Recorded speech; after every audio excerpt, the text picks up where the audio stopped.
dokter, kita udah ada beberapa pertanyaan dok di kolom chat box. Mungkin saya boleh bantu bacakan satu-satu ya dok, nanti dokter bisa langsung. Yang pertama, dan untuk Bapak Ibu nanti 3 pertanyaan terbaik akan ada surprise ya dari Rumah Sakit Permata Bekasi. Jadi kita mulai aja sesi tanya jawabnya. Dok, dari Isabella Magdalena. Dokter, bagaimana dengan akurasi pemeriksaan genos? Nah, itu gimana tuh dok untuk akurasi pemeriksaan genos? Ya, jadi memang alat genosite ini sudah diterapkan ya penggunaan atau pemeriksaan dengan alat genosite ini pada beberapa instansi ya, misalnya salah satu yang saya tahu itu penerbangan ya sama kereta api ya, kereta AI ya, karena dinilai memang praktis gitu ya, nggak harus ambil darah ditusuk-tusuk ya, diperiksa dulu, dilihat nunggu dulu segala macam memang ya. Dari segala info yang disampaikan oleh pihak dari mereka, baik itu dari media, memang akurasinya 90% ke atas. Gitu. Namun lagi-lagi ya kita harus tunggu dari pihak yang ini dong, apa namanya, yang resminya dong. Dalam hal ini pemerintah. Memang akurat betul itu memang. Akurat memang. Dan ke depan bukan hanya penerbangan dan juga kereta api saja. Ke depan akan ya instansi-instansi lain lah ya, perkantoran apa segala macam. Memang akurat betul, gitu. Tapi dalam hal kita penerapannya secara yaitu masif, bahkan ya menggantikan pemeriksaan yang sudah dikatakan gold standar dengan menggunakan pemeriksaan lab secara polymerase chain reaction itu atau PCR itu ya. Ini bahkan kedepannya potensi untuk menggantikan PCR test itu. Tapi lagi-lagi ya kita jangan langsung ya buru-buru seperti itu gitu. Tetap kita harus mengacu pada pengesahan dari pihak yang memang wajibnya mereka mengesahkan ya, dalam hal ini adalah pemerintah melalui dinas kesehatan nantinya. Gitu. Jadi itu kira-kira terkait genos. Baik, jadi cukup efektif ya dok untuk pemeriksaan. Ya memang efektif betul. Baik, selanjutnya dok ada pertanyaan dari Marta Fitria. Dok, bagi penyintas COVID-19 kan bisa dilakukan vaksin setelah 3 bulan dinyatakan sembuh. Lalu bagaimana dengan penyintas yang dinyatakan sembuh kurang dari 3 bulan, tapi ketika melakukan rapid test hasilnya sudah tidak reaktif? Apakah bisa dilakukan vaksinasi dok? Belum, jawabannya belum bisa. Jawabannya belum bisa. Ya. Jadi rapid test hasilnya sudah negatif ya.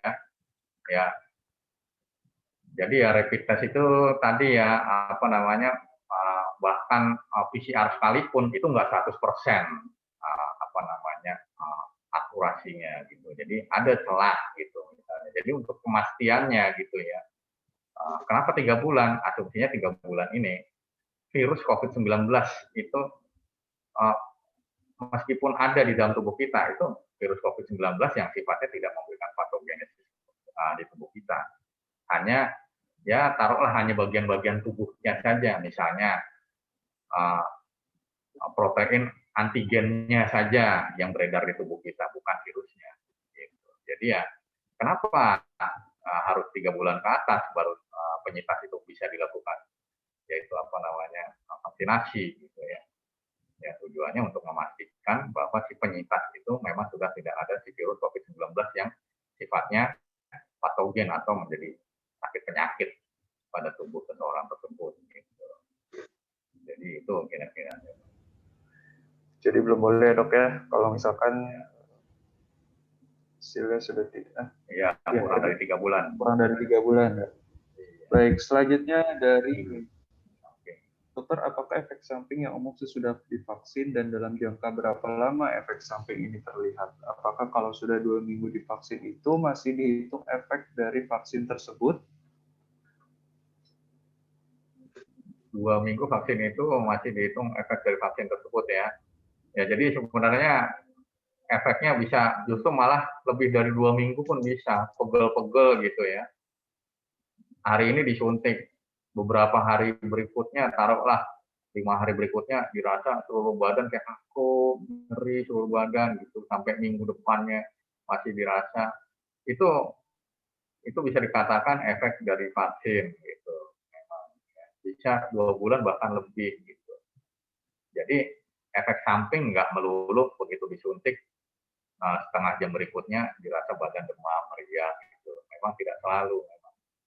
Mulai dari yang sifatnya ya nyeri gitu sampai demam, meriang sampai yang agak berat sampai nyeri kepala, sampai mungkin barangkali pingsan gitu. Memang 2 minggu rata-rata gitu kalau kalau yang saya amati selama ini gitu sekitar seminggu sampai 2 mingguan itu efek dari vaksin. Gitu.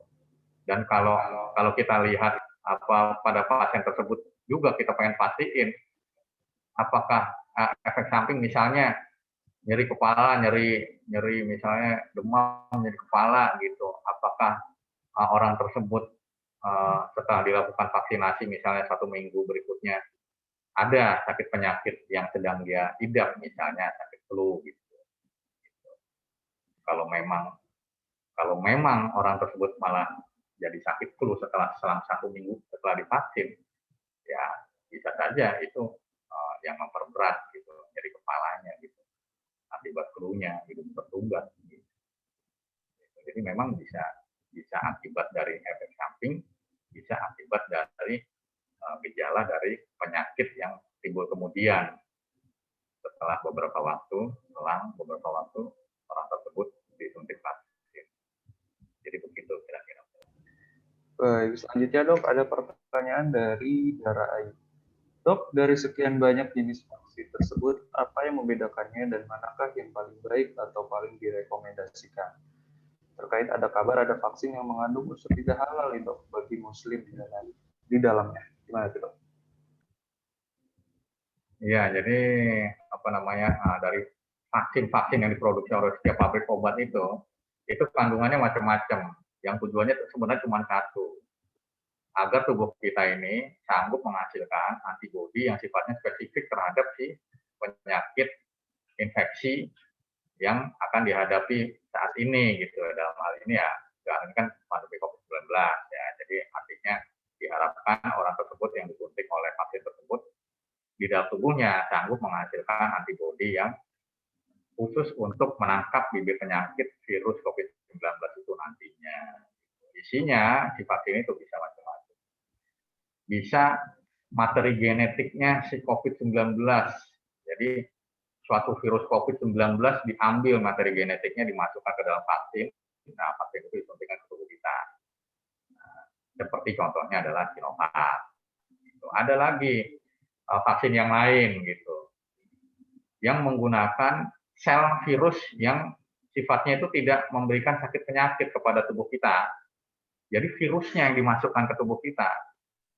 Tapi virus tersebut apabila dimasukkan ke tubuh kita tidak memberikan sakit penyakit karena virus tersebut sudah dilemahkan. Contohnya AstraZeneca.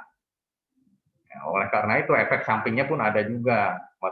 Seperti misalnya, wah pegel-pegel tadi sampai berat banget, sampai kaku, lehernya pegel, suhu badan nyeri. Reaksinya pun memang efek sampingnya lebih ketara karena memang si virusnya yang dimasukkan. Beda dengan Sinovac. Ya paling-paling nyeri, ya paling berat, ya paling demam, balang 2 hari sudah selesai. Beda dengan AstraZeneca itu tadi. AstraZeneca menggunakan virus yang dimasukkan ke tubuh kita, bukan materi genetik si virusnya, bukan DNA. Seperti pada Sinovac. Kalau masalah haram dan halal gitu ya, emang si virus ini gitu ya, even pun ini merupakan suatu sebenarnya bibit penyakit gitu. Kalau tujuannya untuk kemaslahatan dan memang dari efikasinya itu ada efeknya kok menimbulkan yaitu herd immunity. Gimana kita bisa katakan haram? Menurut saya sih ya, kalau untuk tujuannya ya ini tadi ya tujuannya untuk herd immunity kita gitu ya, menangkal apa namanya penyakit yang datang ke tubuh kita, manakala seseorang itu tiba-tiba terkena penyakit tapi tubuh seseorang tersebut sudah timbul antibodi, akhirnya orang tersebut terhindar dari suatu penyakit infeksi tersebut,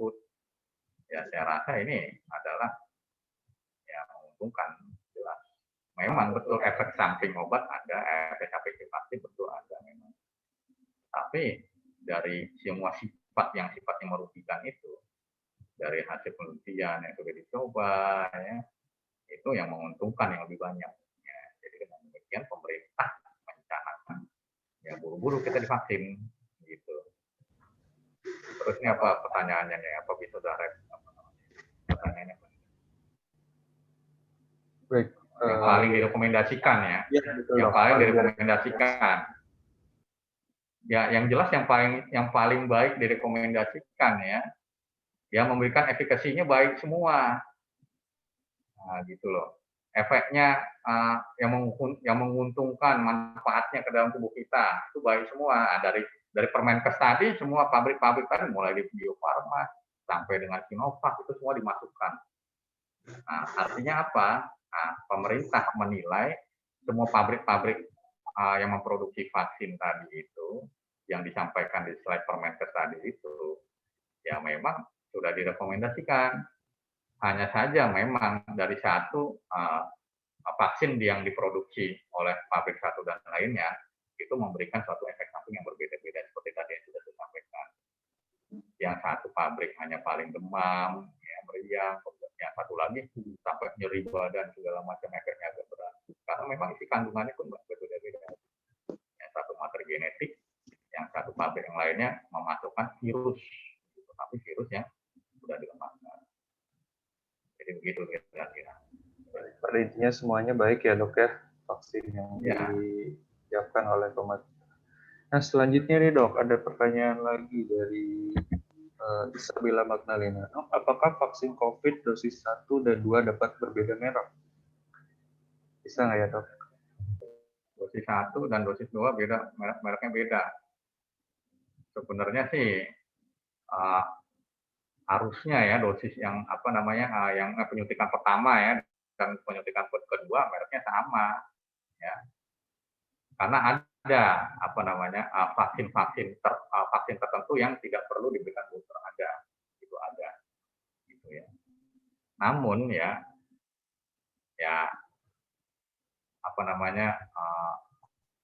dalam hal penyuntikan ini harus mereknya yang sama mereknya, jangan ya tidak, karena ini terkait yaitu vaksin yang terkandung di dalam vaksinnya itu, materi yang terkandung di dalam vaksinnya itu kan jelas tidak setiap merek itu sama ya. Itu juga gitu, yang lain materi genetik yang lain gitu yang dipergunakan oleh si vaksin itu, setiap vaksin. Jadi karena kandungan di dalam vaksin itu setiap merek beda-beda dalam hal penggunaan materi yang untuk meningkatkan kekebalannya itu. Oleh karena itu ya sebaiknya satu ya, tentu itu vaksinatornya pun itu nanti akan memilah yang begitu kita akan disuntik pada penyuntikan yang kedua, mereka akan meminta kepada kita data-data kita ya, yaitu adalah karcis vaksinnya itu yang akan diberikan kepada kita. Mereka akan membaca waktu itu yang disuntik ada vaksin itu.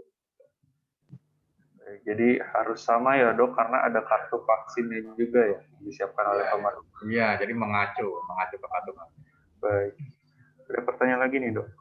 Bagaimana dari Marta Fitria, bagaimana efektivitas vaksin COVID-19 untuk vaksin yang seharusnya diberikan 2 dosis, tapi dosis keduanya tidak diberikan? Apa akibatnya jika dosis kedua tidak diberikan? Bagaimana pula efeknya jika dosis yang diberikan berlebihan? Jadi mungkin setelah vaksin pertama dia ternyata positif. Nah, itu kan berarti tidak di vaksin yang kedua ya dok. Nah, itu gimana dok? Ya, jadi ya pertama ternyata malah ketahuan dilakukan pemeriksaan rapid test malah positif, oleh karena mungkin baru disuntik kemarin sakit gitu ya, ngeluh ada keluhan sakit gitu, dan disuruh sama dokternya diperiksa ke lab, dilakukan pemeriksaan antigen positif gitu ya, itu sudah efeknya jika dosis yang tapi dosis kedua tidak diberikan, dosis kedua tidak diberikan ya, tentu ini efek boosternya ya,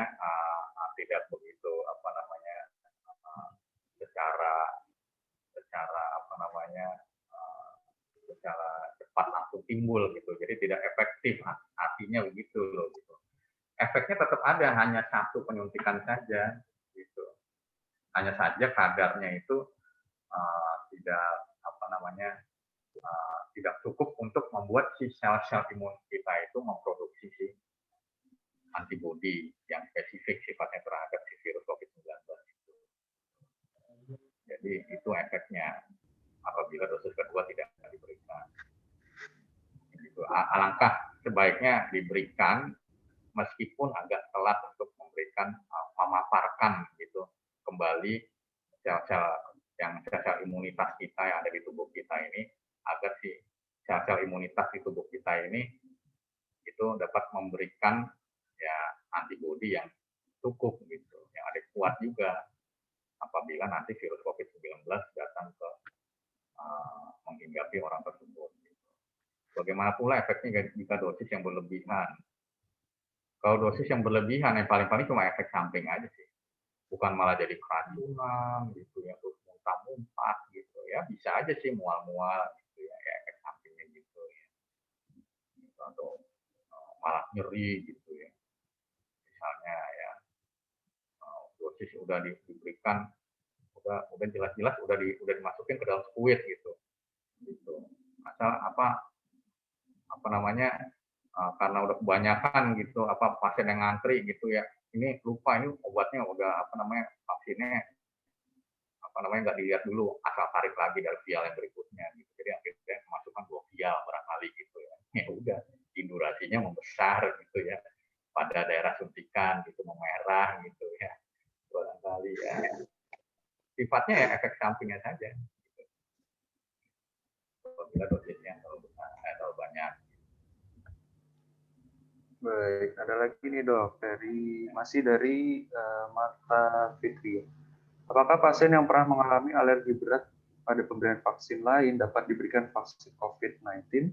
Apa langkah yang harus dilakukan seseorang untuk mencegah reaksi alergi berat pasca vaksin?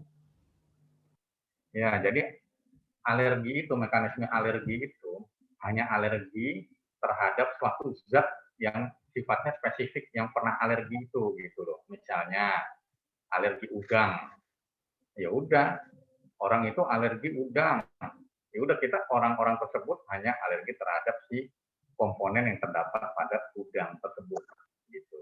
Belum tentu orang tersebut dulunya alergi terhadap udang, kita berikan vaksin COVID-19, kita katakan orang tersebut nantinya alergi juga sama COVID-19. Ya tidak. Jadi kita harus menggunakan yaitu pola-pola namanya alergi itu sifat reaksi spesifik terhadap suatu zat ya, yang mana orang tersebut memang dulu spesifik sangat hipersensitif terhadap suatu zat yang memang tadinya ya alergi terhadap zat itu, seperti itu tadi saya bilang udang gitu, atau obat tertentu misalnya amoxicillin gitu. Alergi amoxicillin ya udah orang tersebut hanya spesifik alergi terhadap obat amoxicillin itu. Belum tentu atau kita berikan vaksin COVID-19 nanti alergi ya belum tentu. Yang berikutnya langkah yang dilakukan untuk mencegah reaksi alergi pasca vaksin. Yang harus dilakukan untuk mencegah reaksi alergi. Ya itu tadi sih ya sebenarnya ya, pada saat dilakukan penyuntikan ya kita harus diobservasi terlebih dahulu oleh pihak medis ya di tempat vaksinasi itu dilakukan ya. Kalau di puskesmas ya pasti puskesmas itu menyediakan bilik yang tujuannya itu sifatnya itu untuk memonitor ya keadaan umum seseorang yang dilakukan vaksinasi itu tadi. Kalau di rumah sakit kita kan ya, di ruangan medical check up itu kan ya disuruh duduk-duduk selonjor dulu lah di sofa itu sambil dia mata-matiin barang setengah jam gitu. Bila perlu ya kalau tensinya ada riwayat tensi tinggi dilakukan dulu TTC ulang, tensi nanti itu segala macam gitu. Kalaupun ada reaksinya yang sifatnya jadi nyeri otot sendi segala macam, berikan saja obat pulang yang sifatnya simptomatik. Kira-kira seperti itu. Baik, wah terima kasih banyak dok. Penjelasannya sepertinya sudah terjawab semua nih pertanyaan-pertanyaan yang ada di kolom chat. Bapak Ibu ada yang ingin ditanyakan lagi atau mungkin kita bisa ke sesi closing Ya, Mas, statement dari... boleh nanya, Dok? Ya, boleh silakan Pak Iya, Fatah. baik Pak. Nah, iya ini Dok, seperti tadi kita Dokter jelaskan tadi kan ada beberapa yang mendapatkan vaksin seperti petugas medis, petugas publik, dan petugas publik dan petugas pelayanan sosial yang berada di depan. Nah, lalu sisanya itu kira-kira gimana Dok ya? Kapan diberikannya vaksinnya atau gimana Dok? Tugas medis ya, kapan diberikan vaksinnya gitu ya. Ya, maksudnya yang di luar itunya, yang seperti kayak saya kan, Oh, di luar belum ya, kan saya di luar tenaga kesehatan di maksudnya gitu luarnya. Pak. Oh, di luar tenaga Ya, kesehatan ya. Kalau di luar tenaga kesehatan ya tentunya untuk kalau uh, mengacu kepada yaitu skema dari pihak pemerintah itu gelombang kedua setelah masyarakat yang sifatnya itu rentan terhadap paparan, misalnya yang mendiami suatu zona merah gitu. Tapi ya pada kenyataannya sekarang ya penerapannya ya, saya kurang tahu persisnya seperti apa penerapannya ya. Kalau yang di wilayah Bekasi dan kabupaten begini itu cenderung uh, tidak harus orang-orang yang sifatnya rentan terhadap paparan ya, masyarakat halayak ramai pun saya lihat sudah melakukan vaksinasi ya. Mungkin itu pengaruh dari karena wilayah kota Bekasi dan juga kabupaten ini sudah ditetapkan zona merah barangkali ya. Jadi akhirnya ya sedini mungkin juga dilakukan setelah nakes dan juga ya kelompok orang-orang yang sifatnya pekerja yang rentan sekali hubungannya dengan pelayanan halayak ramai, misalnya frontliner gitu ya. Nah, jadi masuk ke dalam ya dimasukkan ke dalam zona pertama, gelombang pertama gitu Pak.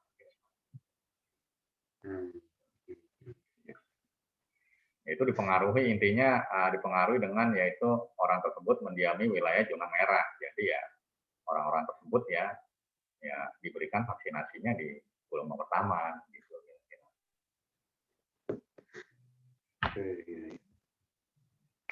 Bisa dikatakan berbarengan dengan nakes.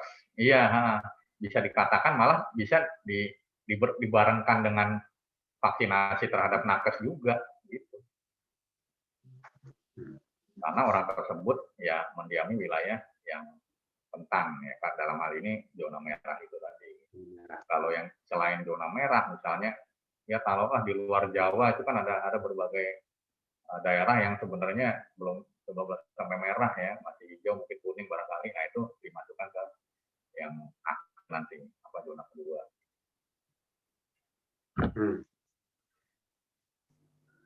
Bagaimana Pak Fatah? Apakah sudah jelas? Ya, terima kasih. Terima kasih Dok. Iya, sama-sama.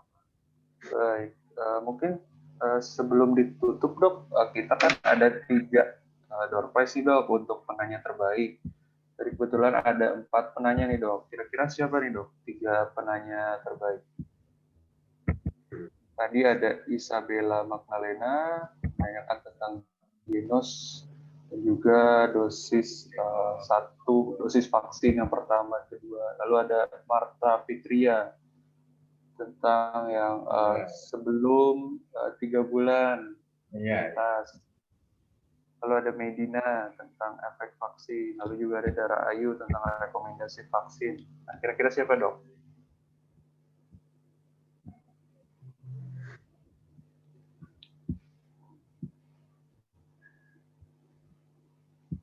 Hanya ada 6 Pak. Tadi orangnya sama Dok.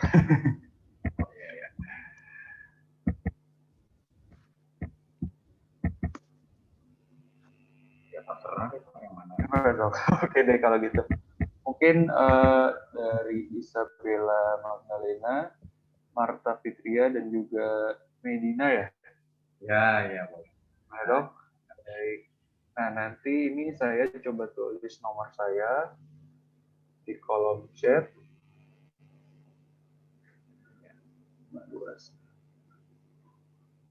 0852 8262 5296. Bagi 3 nama yang tadi, boleh konfirmasi ke nomor saya. Mungkin boleh dibuka dulu kolom chatnya, nanti bisa kirimkan alamat ke nomor saya yang tertera di kolom chat. Ya, mungkin dari Dr. Haryo ada closing statement, Dok, sebelum kita tutup pertemuan kita siang hari ini. Kalau dari saya, closing statement-nya ini adalah apa namanya ya, meskipun dari pihak pemerintah ini sudah mengupayakan yang terbaik dari apa yang mereka upayakan, gitu, meskipun ya belum berefek menuntaskan pandemi kita, ya tetap vaksinasi yang paling utama itu adalah dari kita sendiri lah ya. Sejauh mana kita ini sudah yaitu konsisten menjalankan protokol kesehatan kita yang sudah dicanangkan oleh pihak pemerintah. Itu aja sih dari saya, closing statement saya. Baik, terima kasih Dr. Haryo atas paparan materi hari ini mengenai vaksin. Mungkin dari Pak Fata ada pernyataan, Pak, sebelum kita tutup? Ya. Jadi apa namanya, penjelasan dari Dr. Haryo ini sangat bagus ya. Mudah-mudahan bisa membuka wawasan kita semua mengenai vaksin. Kan di luar juga soalnya banyak beredar hoax vaksin, dan ya mari kita bersama-sama untuk mensukseskan vaksin program pemerintah di vaksin ini. Itu aja sih. Baik, kalau begitu terima kasih kepada Bapak Ibu yang sudah join di pertemuan webinar kita siang hari ini. Tetap menjaga jarak, menggunakan masker, dan juga mencuci tangan. Terima kasih. Wassalamualaikum warahmatullahi wabarakatuh. Sampai bertemu di pertemuan webinar Health Talk selanjutnya. Terima kasih semuanya.